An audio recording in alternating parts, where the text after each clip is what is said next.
নমস্কার বন্ধুরা, আমার আরও একটি রান্নার ভিডিওতে আপনাদের সকলকে স্বাগত জানাই।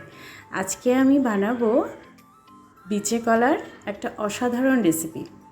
এই যে কলাটা আমি এরভাবে কেটে নিয়েছি, আমি একটা মশলা এখানে তৈরি করে নেব। নিয়েছি একটা মিক্সিং জার, তার মধ্যে 2 চামচ কালো সর্ষে, 1 চামচ পোস্ত, কয়েকটা রসুন, 5 কোয়া রসুন দিয়েছি আমি এখানে, আর কয়েকটা কাঁচা লঙ্কা দিয়ে এটাকে প্রথমে একদম শুকনো অবস্থায় গ্রাইন্ড করবেন, তারপরে সামান্য জল দিয়ে করবেন।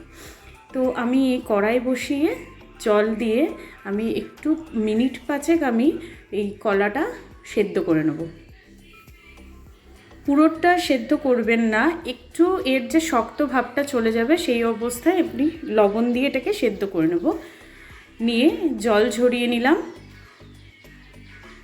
আবার এখানে কড়াই চাপিয়ে আমি মোটামুটি 2 থেকে 3 টেবিল চামচ মতো সর্ষের তেল দিলাম। আমি রান্নায় সর্ষের তেল দিলাম, আপনি যে যে তেল দিয়ে রান্না করেন যে কোনো তেলই নিতে পারেন।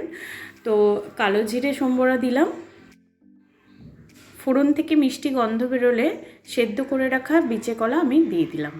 দিয়ে কলাগুলো কিন্তু একদম খুব ভালো করে ভাজতে হবে, একদম হাই ফ্লেমেই এটা ভাজবেন, খুব ভালো করে ভাজবেন। যেহেতু বিচে কলাটা একটু শক্ত হয়, তো একটু অনেকক্ষণ ধরে না ভাজলে এর মধ্যে মশলাগুলোও যাবে না আর ভেতরটা সিদ্ধও হবে না। তো দেখুন, আমি এখানটায় পরিমাণ মতো যে যেরকম ঝাল খায় কয়েকটা কাঁচা লঙ্কা চিড়ে আমি এর মধ্যে দিয়ে দিলাম। দিয়ে আবার ভালো করে নাড়িয়ে চাড়িয়ে নেব।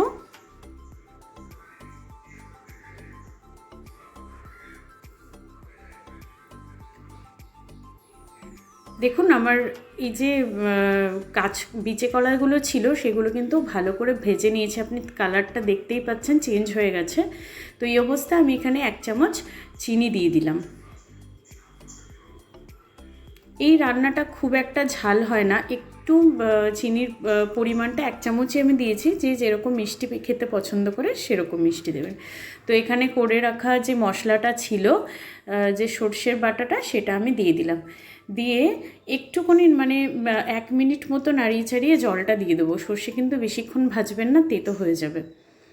তো দেখুন, এই যে জলটা দেওয়ার পরে ফুটে উঠেছে, মোটামুটি 5 মিনিট মতো ঢেকে দেবেন। এই সর্ষে পোস্ত বাটা দিয়ে বিচে কলার রেসিপিটা অবশ্যই কিন্তু ট্রাই করবেন। আমার রান্নাটা এখানেই। তো আমার ভিডিওগুলো যদি ভালো লেগে থাকে, লাইক, কমেন্ট, সাবস্ক্রাইব করবেন। দেখা হবে আমার নেক্সট ভিডিওতে।